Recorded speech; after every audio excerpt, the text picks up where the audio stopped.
하나님 말씀 고린도전서 2장 10절에서 16절 교독하실 때에 이 시간 하나님의 음성으로 받으시겠습니다.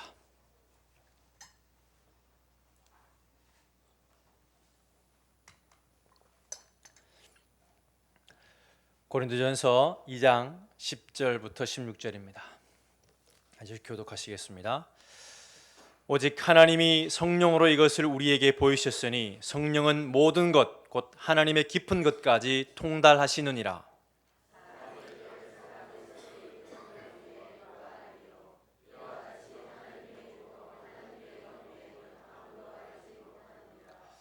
우리가 세상의 영을 받지 아니하고 오직 하나님으로부터 온 영을 받았으니 이는 우리로 하여금 하나님께서 우리에게 은혜로 주신 것들을 알게 하려 하심이라.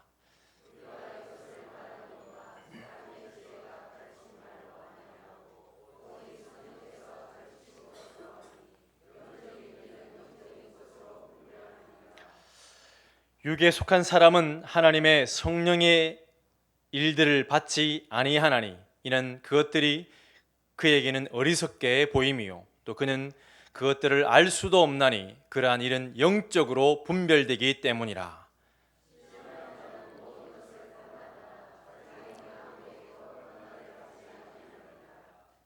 누가 주의 마음을 알아서 주를 가르치겠느냐? 그러나 우리가 그리스도의 마음을 가졌느니라. 아멘. 좌우로 인사하시겠습니다. 잘 오셨습니다. 신령한 복 받는 시간 되는 줄로 믿습니다.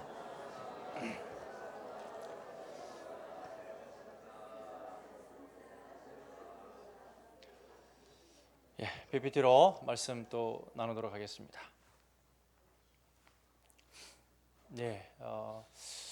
이번 주가 추수감사 주일과 함께 33주년. 저는 이제 1년밖에 되지 않았지만 1년 가까이 돼가지만 하나님이 얼마나 기뻐하실까, 그리고 지금 이쯤에 하나님께서 무엇을 또 원하실까, 이런 생각으로 말씀을 준비해 봤습니다.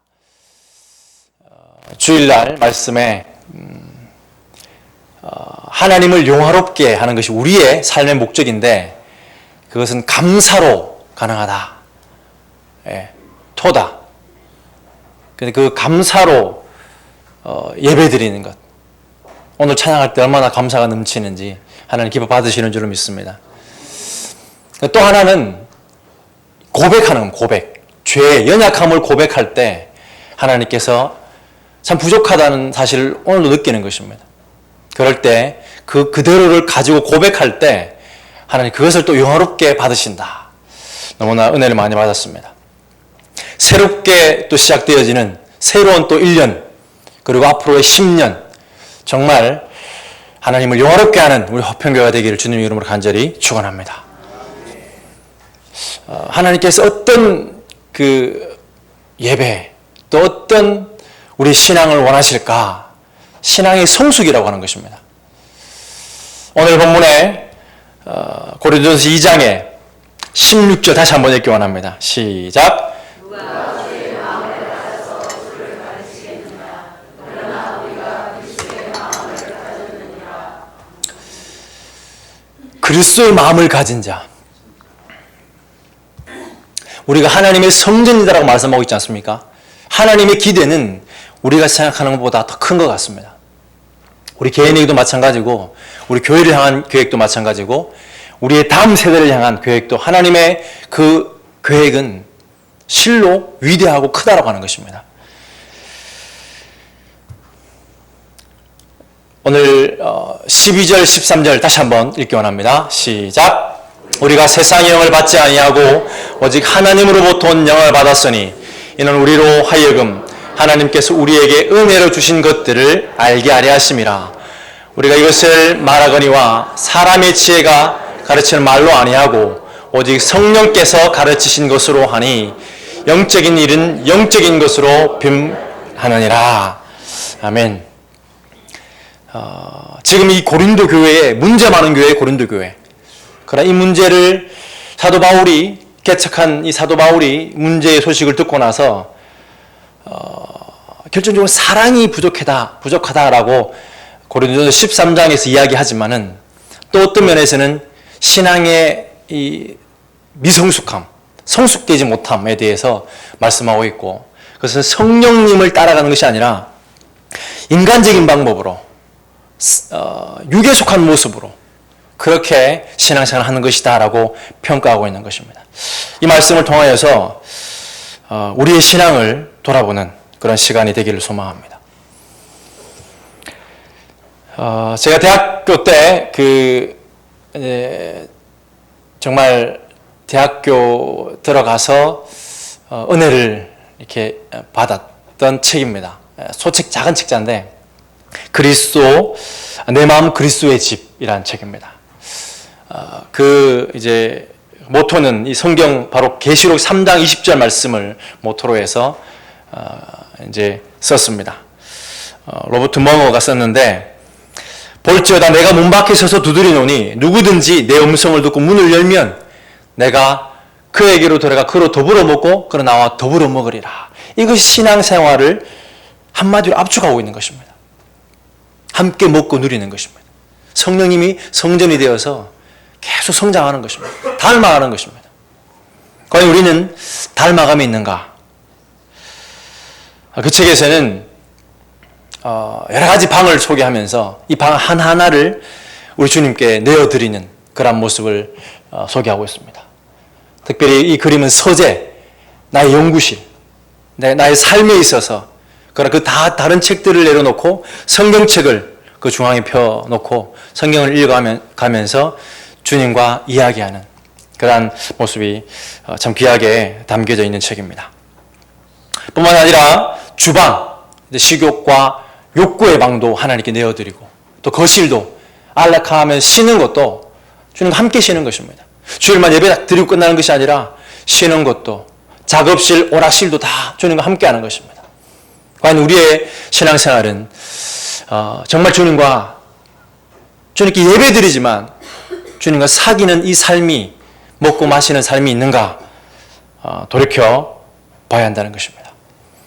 뿐만 아니라 침실도, 그 은밀한 공간도 주님과 함께 공유하고, 나아가서 벽장, 그 냄새나는 자기만의 그 은밀한 죄가 있는 그것도 오픈하여서 스스로는 치울 수 없기 때문에 주님 이것을 해결해 주세요라고 기도하는, 참 신앙생활의 그 깊은 그 주님과의 사귐, 이런 메시지를 잘 담고 있는 것이 이 책이다 생각해 보게 됩니다. 또 이 신앙생활이 어떤 것인가 정의를 좀 생각해 볼 때 성경은 결혼의 그 비유에서 가르쳐 주고 있습니다. 믿는다는 것은 영접하는 것이고 마음의 주님 모시는 것일 뿐만 아니라 결혼하는 것이다, 약속하는 것이다 하는 것입니다. 그런데 이 결혼식 이제 주례를 하고 이제 돌아가면서 신혼여행을 가고 그 다음 주부터 이제 결혼해 줬으니까 내 마음대로 살겠다 얘기한다 그러면 얼마나 우스운 이야기입니까? 그런데 많은 크리스찬이라는 사람들이, 성도라고 하는 사람들이 예배 드려줬으니까 월요일부터 토요일까지 자기 마음대로 그렇게 살아가는 모습이 없지 않다라고 하는 것입니다. 정말 결혼은 시작이고 그 많은 고난과 즐거움뿐만 아니라 고난과 역경을 함께하는 것인 것처럼 예배드린 이후에 주님과 함께, 요즘엔 저는 특별히 그 말씀을 많이 묵상합니다. 바로 이 주일 말씀을 한 주간의 근간으로 가지자, 이런 생각을 많이 가지면서 주일날 이 말씀은 한 번의 예배가 아니라 월요일부터 토요일까지 모든 어떤 순간순간마다 그 말씀을 좀 기억하자, 그렇게 제가 이제 생각을 하고 있는데, 그리고 또 그렇게 가르치고 있는데 그런 것 같습니다. 뿐만 아니라 이번 주 주일은 추수감사주일, 그리고 이제 33주년이 아니었습니까? 그때 하나님께서 목사님을 통하여서 말씀하신 그 말씀을 1년 동안 좀 근간을 가지고 정말 하나님을 영화롭게 하는 삶, 감사와 진정한 죄 고백, 하나님을 더 알아가고 성장하는 그러한 화평교회가 되어야 되겠다라고 좀 결단할 수 있는 우리 모두가 되기를 소망합니다.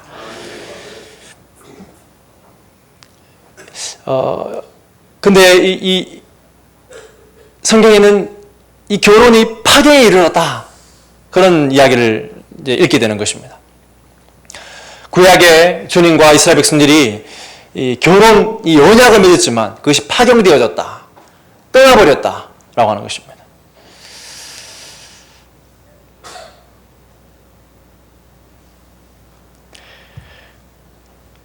예, 지금 젊은이들이 결혼을 하지 않으려고 합니다. 그리고 연령별로 이혼 사유가 이렇습니다. 성격 차이. 실제로 이제 부부가 결혼을 하고 부부가 되어서 이혼하는 여러 이유가 있겠지만 성격 차이가 큰 이제 비중을 차지하는 것을 30대, 40대 이렇게 보여준다고 하는 것입니다. 나무로 다른 환경에 자라서 성격이 맞는 게 오히려 이상한데 맞추려고 생각하지 않고 성격 차이로 이혼한다. 이것은 신앙생활에도 그런 것 같습니다. 주님을 알아가려고 하고 주님을 배우려고 해야 되는데 맞지 않다라고 그냥 결혼했다라고 하고 마음대로 살아가는 것입니다. 찾아보니까 또 이런 황혼 이혼도 많다 그러고 이런 말도 생겼다고 합니다. 결혼 생활을 졸업한다는 뜻입니다. 법적으로 이혼하지는 않지만 그냥 각자 살아간다는 것입니다. 우리 신앙생활에 결코 이 조론은 없는 것인 줄 믿습니다. 주님과 함께하는 것인 줄 믿습니다. 특별히 내가 맞춰가야 되는 것입니다. 주님의 뜻에, 하나님의 말씀에.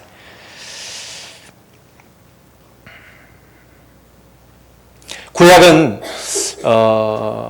말라기 2장 7절 8절에 보면 제사장의 입술은 지식을 지켜야 하겠고 사람들은 그의 입에서 율법을 구하게 되어야 할 것이니 제사장은 만군의 여호와의 사자가 됨이거늘 너희는 옳은 길에서 떠나 많은 사람을 율법에 거스르게 하는도다. 나 만군의 여호와가 이르노니 너희가 레위의 언약을 깨뜨렸느니라. 파괴에 이르렀다는 것입니다. 우리의 이 결혼 생활, 주님과 함께하는 생활을 보고 믿지 않는 사람들이 그 주님의 사랑을 발견하고 또 다른 주님과 관계를, 주님과 결혼하는 그러한 역사가 나타나야 마땅한데 우리가 그 모습을 보여주지 못한다고 하는 것입니다. 이스라엘 백성들이 그렇게 하지 못하다고 하는 것입니다. 그래서 새 언약을 맺을 것이다. 결혼보다 더 끈끈한 이제는 자 보십시오. 예레미야입니다. 예레미야 31장 31절 32절 보면 여호와의 말씀이니라 보라 날이 이르리니 내가 이스라엘 집과 유다 집에 새 언약을 맺으리라. 옛 언약은 레위 언약 깨뜨려졌기 때문에 새로운 언약인데 우리가 맺은 언약 아니겠습니까? 내가 그들의 조상들의 손을 잡고 애굽 땅에서 인도해 내던 날에 맺은 것 같지 아니할 것은 내가 그들의 남편이 되었어도 그들이 내 언약을 깨뜨렸음이니라. 파경이 일어났다. 여호와의 말씀이니라. 그러면서 다시 새 언약은 어떤 언약인지 한번 함께 읽기원합니다. 31장 33절 34절입니다. 함께 읽습니다. 시작.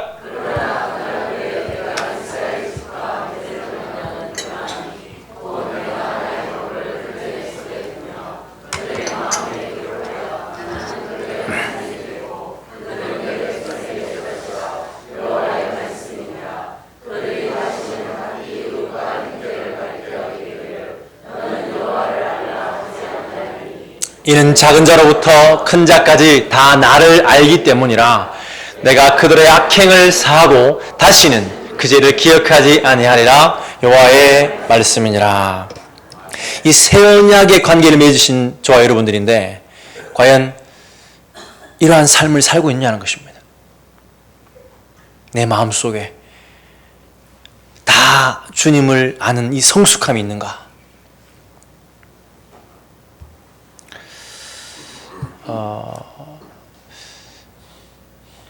제가 이런 통계를 보면서 또 영적인 부분도 이것이 좀 적용된다 하는 생각을 해봤습니다. 우리 젊은이들이 결혼을 하지 않는 이유가 이제 부모가 이혼했을 때에 그 밑에 자란 자녀는 결혼도 회피할 가능성이 크고 결혼해도 이혼할 가능성이 이렇게 많다고 하는 것입니다. 지금부터 뭐 이렇게 또 이혼했다가 또 재혼하고 사혼하는 시대이기 때문에 한쪽 부모만 이혼했을 경우에는 심지어 69%입니다. 이혼할 확률이. 둘 쪽 아버지 엄마 다 이혼한 부부라고 한다면 무려 189%, 거의 어떤 문제가 있으면 합치지 못하고 이혼해버린다는 것입니다.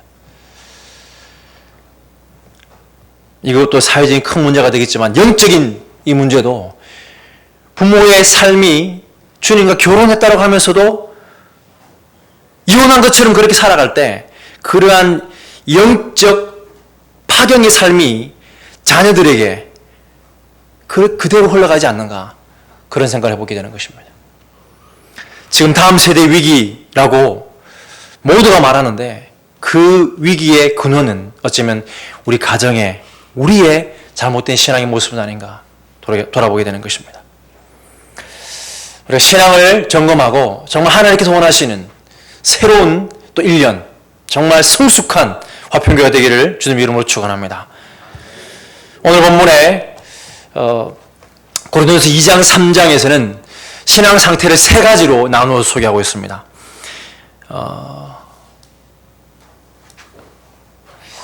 육에 속한 자, 그리고 성령에 속한 자, 그러니까 믿지 않는 자를 육에 속한 자로 말하고 믿는 자들을 성령에 속한 자라고 하는데 그 성령에 속한 자를 둘로 나눕니다. 신령한 자, 그리고 육신에 속한 자. 우리 예수 그리스도를 주로 고백하고 그리스도로 고백하고 주로 주님으로 인정하지만 신령한 자가 있고 육신에 속한 자가 있다라고 하는 것입니다. 저와 여러분들은 진정으로 신령한 자, 그리스도의 장사한 분량이 충만한 데까지 자라갈 수 있는 우리 모두가 되기를 주님 이름으로 축원합니다. 제가 우리 이제 원로 목사님에게 이 책을 선물 받았습니다. 이 책을 읽고 이제 다시 반납을 해라 말씀하셨습니다. 그러니까 몇 개월 전입니다. 벌써 한 4개월 된 것 같은데 제가 이 책을 한 번 읽고 두 번 읽고 정리하고 그러면서 좀 은혜를 많이 받았습니다. 오늘 이 말씀을 이 좀 책도 좀 소개하려고 합니다. 신앙의 성숙 단계. 예수님의 장성한 분량에 이르는 4가지 과정, 이렇게 부제가 달려 있습니다. 우리 모든 하나님의 가족들인데 당신은 지금 어떤 위치에 있는가, 신앙이 어떤 위치에 있는가 점검하라, 이라는 메시지라고 하는 것입니다. 그리고 이번 주에 주일날 저희 이제 청년부는 이 마가복음을 나누었습니다. 제가 한 권 한 권 정리해 나가고 이번 주는 이제 누가복음을 정리하려고 하는데 한 주간 계속 몇 번이나 읽고 또 부딪히는 말씀을 가지고 나누고 이제 금요일날 리더십들이 나누고 또 주일날은 전체적으로 나누고 그렇게 하고 있습니다. 이 마가복음을 통해서 여러 인물들이 등장하는데 이 인물들을 좀 평가하기 원합니다. 이들의 신앙 정도를 평가하면서 우리의 신앙을 돌아보는 그러한 시간 되었으면 좋겠습니다. 첫 번째는 육에 속한 자입니다. 아예 하나님과 상관없는 자입니다. 함께 한번 말씀 2장 14절 읽기 원합니다. 시작!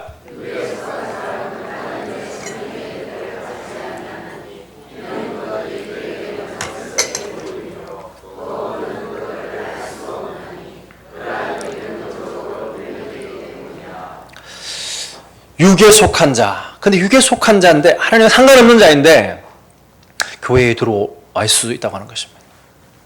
그것은 바로 마가복음에 따르면 종교인들, 바리새인과 서기관인 것입니다. 경건의 모양은 있지만 전혀 주님과 상관없고 오히려 주님을 못 받았던 그들이었던 것입니다. 바리새인과 서기관들, 예루살렘에서 내려온 서기관들은 그가 바알세불을 지폈다. 예수님의 그 선한 사역을 보고 바알세불, 귀신의 왕 바알세불을 지폈다 할 정도니까 얼마나 악한 자들입니까? 예수님께서 너무나 화를 내십니다. 정말 화를 내십니다.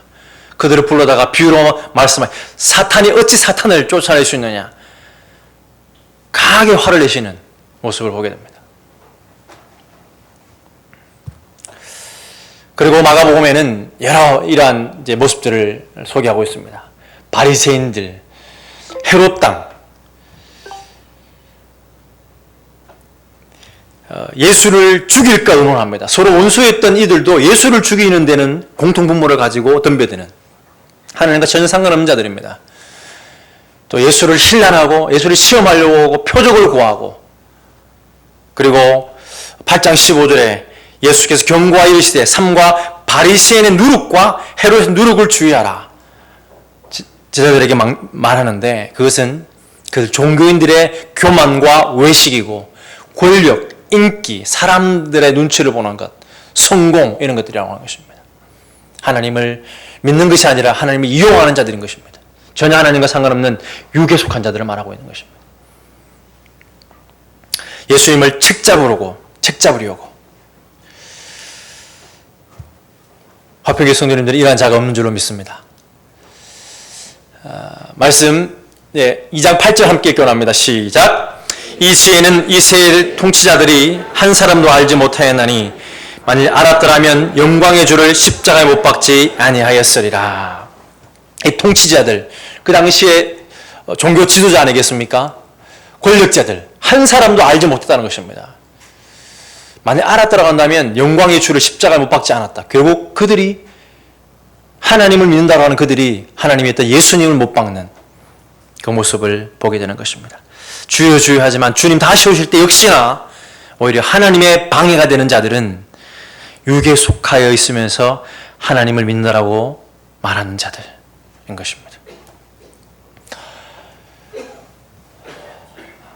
그러나 우리가 온전한 자들 중에서는 지혜를 말하노니 이는 세상의 지혜가 아니요 또 이 세상에서 없어질 통치자들의 지혜도 아니다 라고 하는 사실을 오늘 읽지는 않았지만 고린도서 2장 6절에서는 이 성령님의 사역을 강조하면서 지금 문제를 일으키는, 고린도교의 문제를 일으키는 그 많은 사람들이 어쩌면은 나오겠지만 육신에 속하여 있기도 하고 어쩌면 완전히 처음부터 아직 주로 고백하지 않은 육에 속한 자들도 있다라는 사실을 말씀하면서 그들은 세상의 지혜로 뭔가를 하려고 하는 사람들이다라고 하는 사실을 보여주고 있는 것입니다.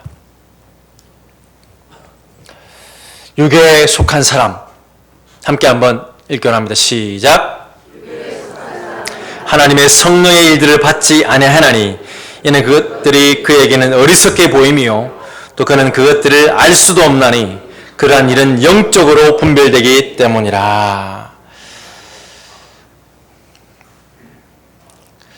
그러나 말씀드렸던 것처럼 그 통치자들, 그 제사장과 바리새인들은 결국에는 종교 생활은 했지만 주님을 믿지 않았던 것입니다. 우리의 교육 철학을 돌아보기 원합니다. 이 세상의 통치자, 권력자, 세상 성공, 명예, 권력으로는 하나님을 기쁘시게 하지 못한다는 사실을 지금 사도 바울은 가르쳐주고 있는 것입니다. 그래서 수많은 사람들이 주님을 믿는다 그러면서 잠깐 한번 예배드리고 그냥 자기들의 삶은 똑같이 세상 권력자, 그 세상 성공, 명예, 권력을 위해서 쫓아가고 있는 모습, 수많은 자기 노력을 하고 있는 모습을 발견하게 되는 것입니다. 디모데후서 3장 5절 경건의 모양은 있으나 경건의 능력은 부인하니 이 같은 자들에게서 네가 돌아서라. 우리는 정말 돌아서서 성령님의 지혜, 세상과 다른 지혜로 세상을 이길 수 있는 저와 화평교회 성도님들 되시기를 주님의 이름으로 축원합니다. 무리들, 그 마가복음의 또 다른 안타까운 자들입니다. 예수님을 환영하였습니다. 예수님에게 오병이어로 기적을 경험하기도 하고 예수님의 말씀을 듣기도 했습니다. 무리를 향한 예수님의 마음이 이렇습니다. 목자 없는 양 같음을 보시고 불쌍히 여기셨다. 무리를 다시 불러 이르시되 너희는 다 내 말을 듣고 깨달으라 라고 주님의 어떤 설교의 대상이 되었던 그들이었지만 결국은 어떻게 했습니까? 그 무리에 그대로 앉아있을 때 성장하지 않는 신앙이 되었을 때에 결국 예수님을 못 박는 데 동조하는 그러한 무리들의 모습을 보게 되는 것입니다. 결코 자라지 않는 신앙은 그 결정적인 순간에 예수님을 못 받게 된다는 사실을 성경은 가르쳐주는 것입니다.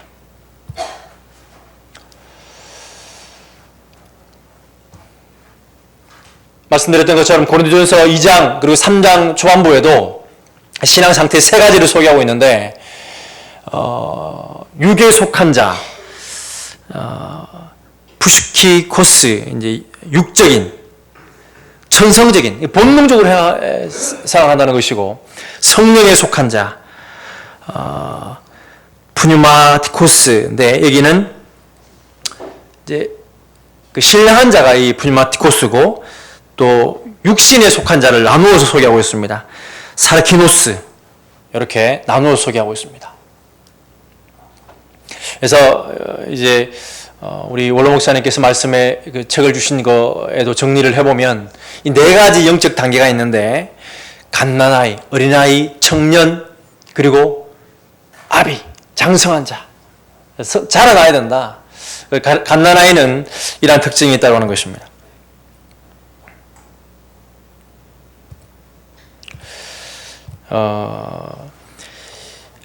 영적인 것을 찾아 이리저리 돌아다니는데 결코 자기에서 샘물을 길어내지 못하고 누구를 찾아서 다니는 그런 모습.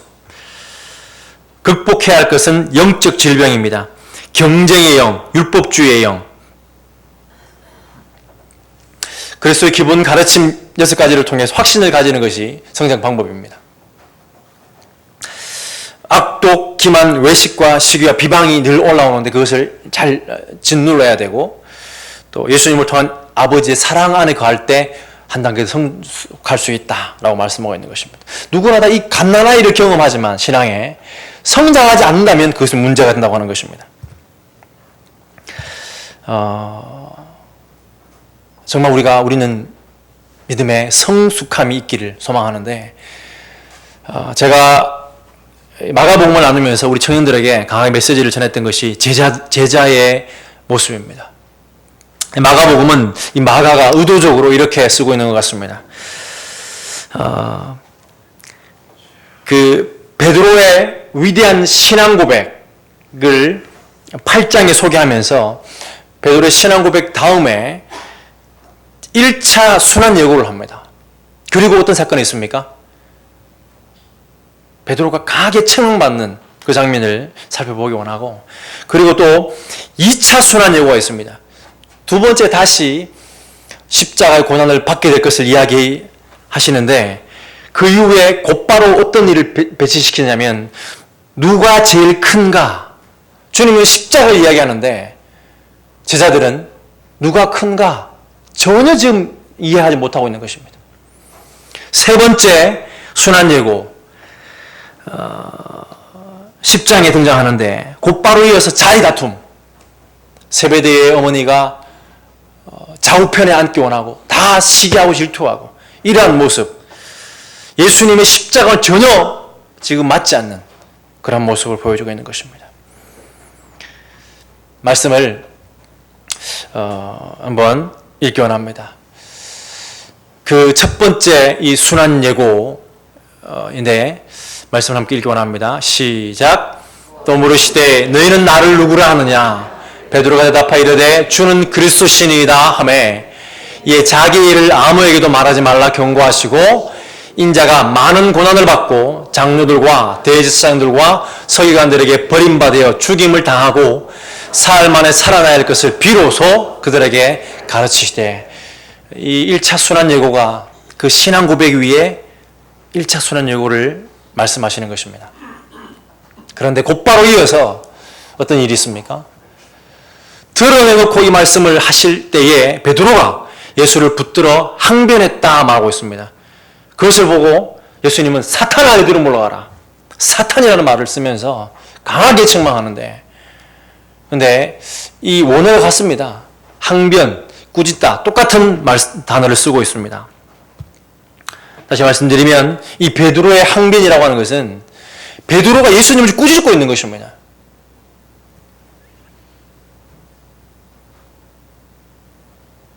저는 이해하지 못하고 있는, 십자가를 이해하지 못하고 있는 제자들의 모습을 보여주고 있는 것입니다.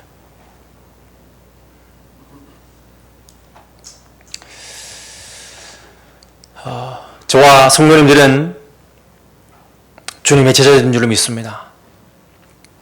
그럼에도 여전히 나의 것을 아집으로 고집하면서 주님의 십자가, 주님께서 원하시는 성숙의 삶은 내팽개친 채 살아간다면 주님의 슬픔이 아닐 수 없는 것입니다.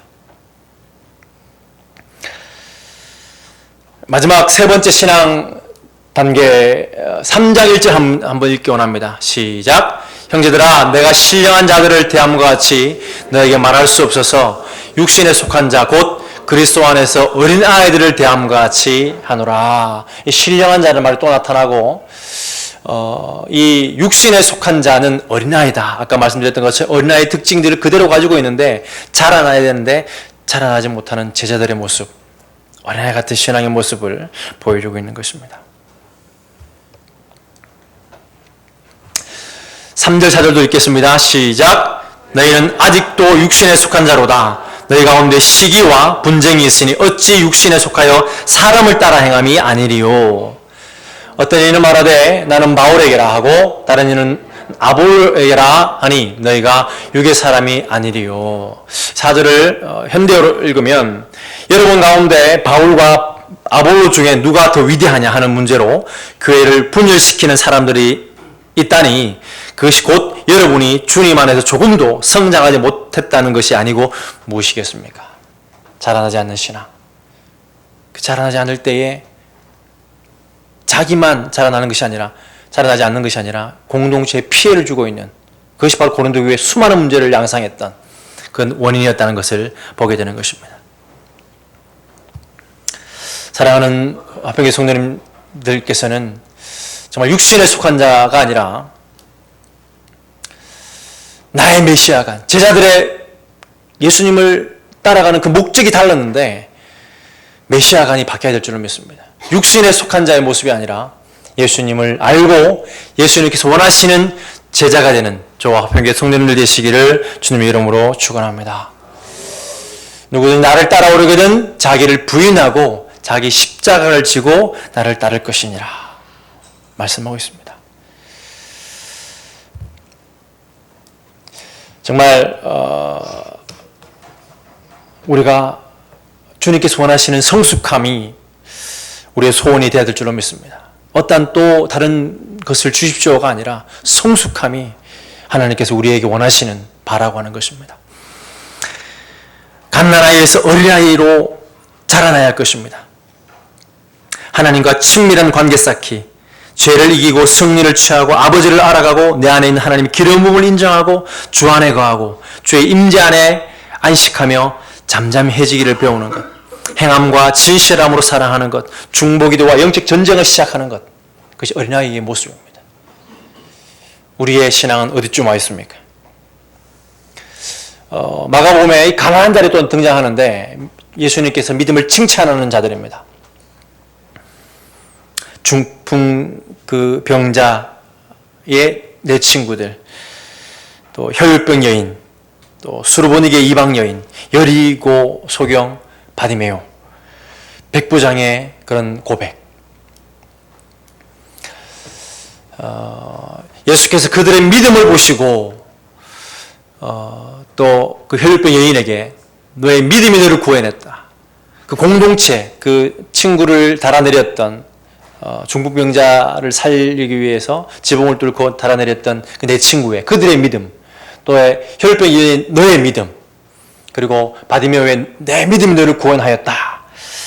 이러한 믿음으로 우리가 승리하시기를, 믿음으로 다시 우리의 신앙을 업그레이드 시키는 저와 화평교회 성도님들 되시기를 주님의 이름으로 축원합니다. 그래서 장성한 분량이 충만한 데까지입니다. 어디까지냐? 어떤 나의 신앙 정도 우리가 자녀를 가르칠 때 아니라고 하는 것입니다. 그리스도의 장성한 분량이 충만한 데까지라는 것입니다. 내가 나이는 많지만 어린아이와 같다면 나보다 더 큰 신앙으로, 청년의 신앙으로, 아비의 신앙으로 자라나게 해야 마땅하다고 하는 것입니다. 청년의 신앙은 이러한 신앙입니다. 청년들아, 내가 너에게 쓴 것은 너희가 강하고 하나님의 말씀이 너희 안에 거하시며 너희가 흉악한 자를 이기었습니다. 청년들에게 이런 요구를 합니다. 우리 청년들이 우리 화평교회에 선두에 섰으면 좋겠다. 영적 선두에 서서 싸워 나왔으면 좋겠다. 그것이 진짜 청년의 모습이라고 하는 것입니다. 영적 청년의 모습이라고 하는 것입니다.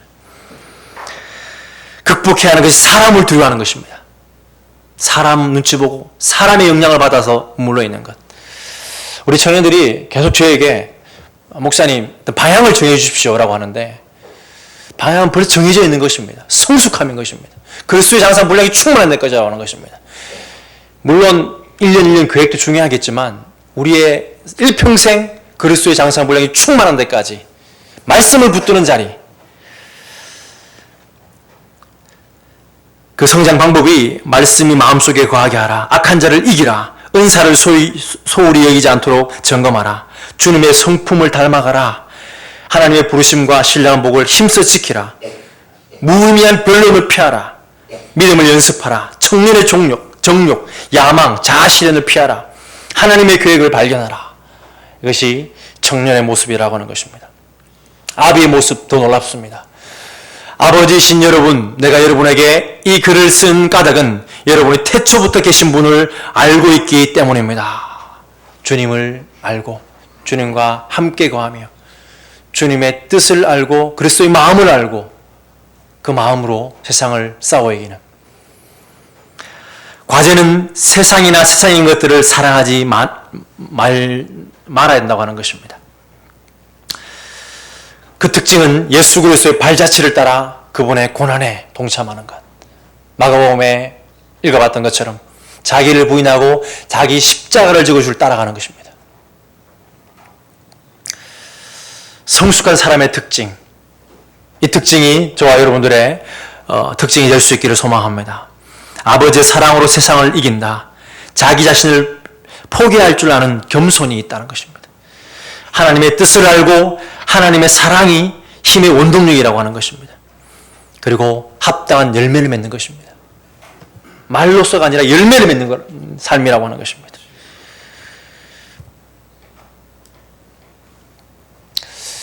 신령한 자의 특징 15절 16절 읽고 말씀을 정리하려고 합니다. 함께 한번 읽겠습니다. 시작. 신령한 자는 모든 것을 판단하나 자기는 아무에게도 판단을 받지 아니하느니라. 누가 주의 마음을 알아서 주를 가르치겠느냐.